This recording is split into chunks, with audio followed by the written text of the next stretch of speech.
Windmore, Pennsylvania, a quiet, unassuming suburb just outside of Philadelphia. If you drive through these streets today, you will see nothing remarkable. Rows of modest townhouses built in the 1980s, neatly trimmed lawns, children's bicycles on driveways. It is the very picture of modern, middle-class American life. But if you drive deep enough into this neighborhood, past the cul-de-sacs and the asphalt streets, you will suddenly encounter something that makes no sense, something that should not be there. Standing right in the middle of the street are two colossal limestone pillars. They are enormous, ancient sentinels towering over the modern rooftops. They look like the ruins of a Roman temple dropped into a housing development. These are not decorations. They are tombstones. They are the last surviving remnants of a kingdom that has vanished from the face of the earth. They are the front gates of Whitemarsh Hall. Once, right here where these small houses now stand, stood the largest private home ever built in the United States, larger even than the White House. It had 147 rooms. It had 3 floors underground. Its gardens rivaled those of Versailles in France. It was home to a man richer than God and a woman who wore buckets of diamonds to dinner. Linwood Hall, its neighbor, still stands as a ghost. But Whitemarsh Hall suffered a worse fate. It didn't just die. It was murdered. It was ravaged by vandals, burned by arsonists, and finally, erased by bulldozers. This is the story of the greatest palace America ever saw and how it completely disappeared, leaving behind only these 2 lonely stone gates. Welcome to the story of the lost American Versailles. To understand why a house of such insane proportions was built, you must understand the man who paid for it. Edward Stotesbury was not just rich. He existed in a stratosphere of wealth that is almost incomprehensible today. In the early 20th century, the financial world was ruled by one undisputed king, J.P. Morgan. And Edward Stotesbury was his right hand. He was the senior partner in Morgan's Philadelphia office. Stotesbury was a workaholic, a disciplined, quiet man who lived for finance. While others inherited their fortunes, Stotesbury was in the office every day, moving mountains of capital that built the railroads, the steel mills, and the industries of modern America. His income was staggering. In an era when the average American worker earned $500 a year, Edward Stotesbury was personally earning over $1,000 per hour. Every time the clock ticked, another fortune was added to his vault. By 1915, Stotesbury was in his late 60s. He was a widower. He had conquered Wall Street. He had more money than he could spend in 10 lifetimes.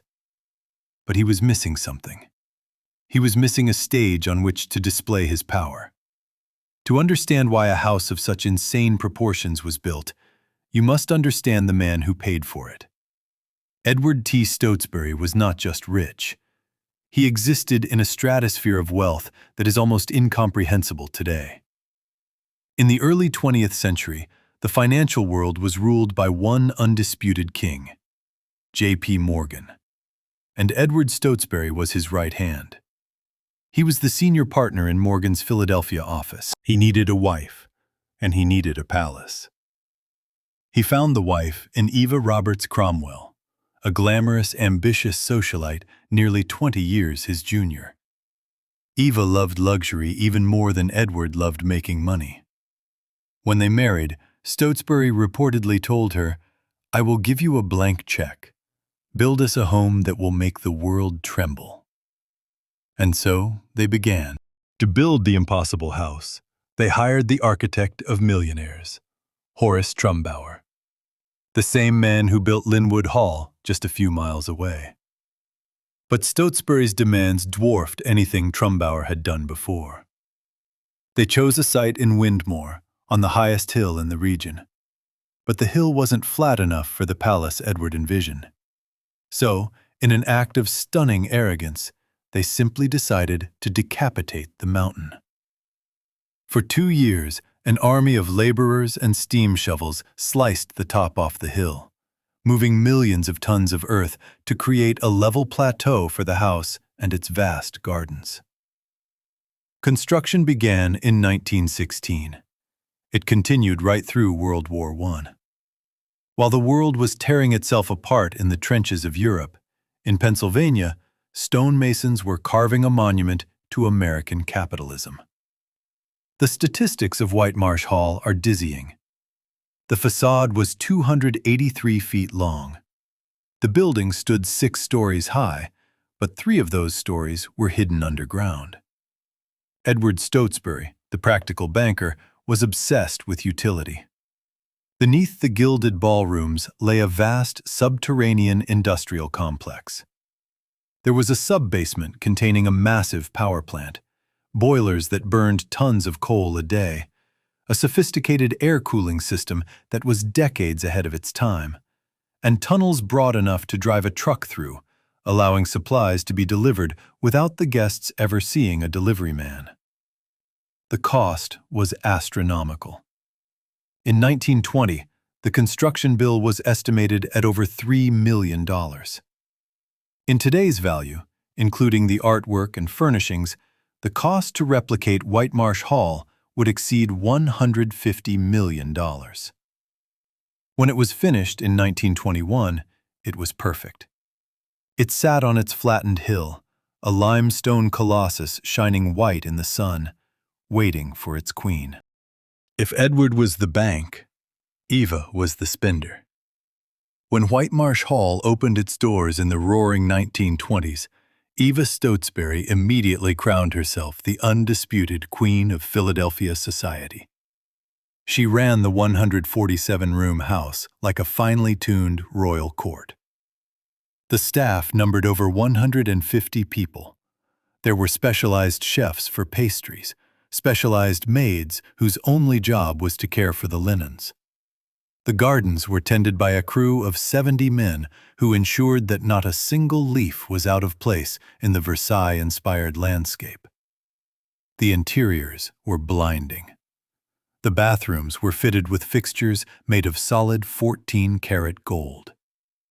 Legend says that Eva once had all the gold fixtures replaced because she felt the first batch wasn't shiny enough. The door handles were silver. The walls were hung with tapestries that had once belonged to French kings. But the greatest spectacle was Eva herself. She possessed one of the finest jewelry collections on earth. For dinner parties at Whitemarsh Hall, she would appear draped in diamonds. She wore tiaras, ropes of pearls that went down to her knees, and bracelets stacked up both arms. She wore so many gems that she required her own personal security force. During parties, 2 armed detectives dressed in tuxedos to blend in with the guests would follow 3 feet behind Eva at all times. Their only job was to make sure no one snatched a diamond necklace off her neck while she was drinking champagne. For 10 years, through the 1920s, Whitemarsh Hall was the center of the universe for the American elite. Presidents, European royalty, and industrial titans danced in its ballrooms. It seemed like the party would never end. The house was a fortress of wealth. It felt invincible. But the seeds of its destruction were already planted. Not outside the walls, but inside, in the form of Eva's son from her first marriage, a young man named Jimmy Donahue.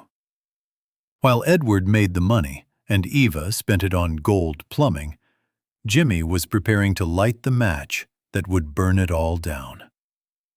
While Edward Stotesbury built empires through discipline and control, and Eva ruled Whitemarsh Hall through spectacle and excess, something else was taking shape inside the palace. It did not arrive suddenly. It did not announce itself with collapse or scandal. It grew quietly, patiently, like decay spreading beneath polished stone. His name was Jimmy Donahue. Jimmy was Eva's son from her first marriage, a product of absolute privilege and absolute neglect. He had never known limits. He had never known restraint. Money, to him, was not value. It was atmosphere, something invisible and infinite that surrounded him from birth.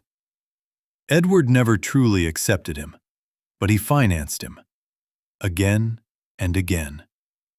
Eva shielded him obsessively, as if protection itself could erase consequences. Between them, Jimmy learned a single lesson. Nothing mattered. By the 1920s, Jimmy Donahue had become a symbol of excess without purpose. He raced expensive cars with no regard for life. He drank until memory dissolved. He surrounded himself with people who fed on his wealth and vanished when it ran dry. Cocaine was not indulgence. It was routine. Affairs were not relationships. They were transactions. Money disappeared around him, silently and constantly. Jewelry slipped out of safes. Paintings left the walls without explanation. Debts surfaced, then vanished, buried under larger sums. The palace remained magnificent, but something inside it had changed. Whitemarsh Hall was no longer a monument to power. It was becoming a machine that consumed itself. Then the world broke. In 1929, the financial system collapsed, and the myth of eternal wealth was exposed as a lie. Banks failed. Markets imploded. Fortunes that had defined entire families evaporated in weeks. The streets filled with hunger and despair, while palaces like Whitemarsh Hall stood in silence, obscene reminders of an age that no longer existed. Edward Stotesbury survived the crash, but survival was hollow. The rules he understood no longer applied. In 1938, Edward died. With his death, the palace lost its gravity. Eva remained alone inside Whitemarsh Hall, surrounded by rooms that felt suddenly hostile. The halls echoed too loudly. The ceilings loomed too high. The palace that had once amplified her power now magnified her fear. When war erupted in Europe, paranoia replaced reason.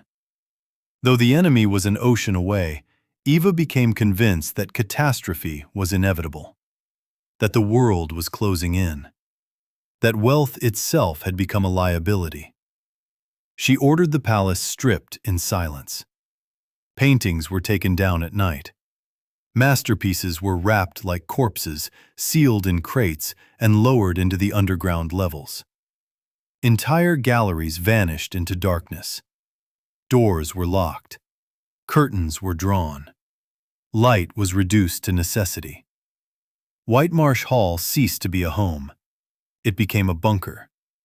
The underground floors, once marvels of engineering, transformed into vaults of fear. Tunnels echoed with footsteps carrying art into hiding. The palace grew colder, darker, and heavier, as if it sensed abandonment before it happened. Eventually, Eva fled. What she left behind was not a palace, but a shell. A structure that large cannot be ignored. Without constant care, it decays aggressively, almost violently. The gardens died first, strangled by weeds.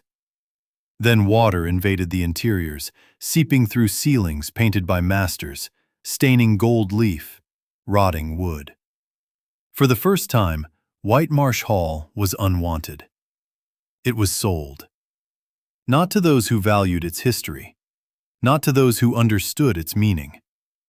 It was sold because it was expensive. The palace was repurposed into a laboratory.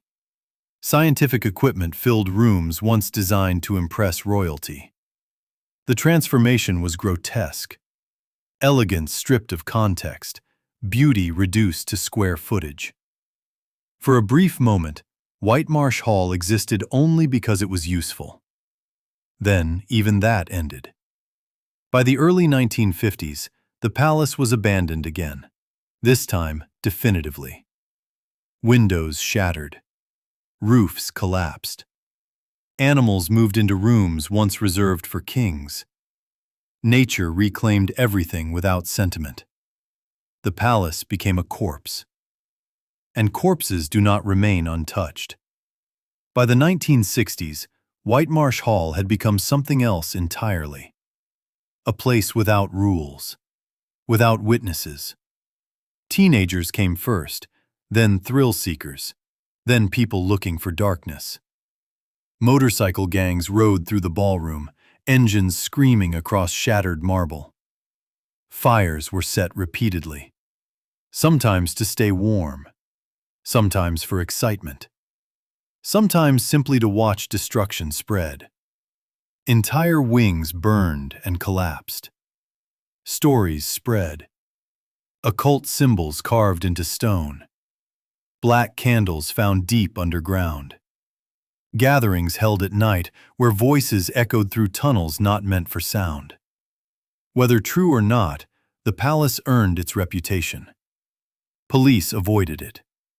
It was too large, too dangerous, too unpredictable. What history had preserved, vandalism annihilated.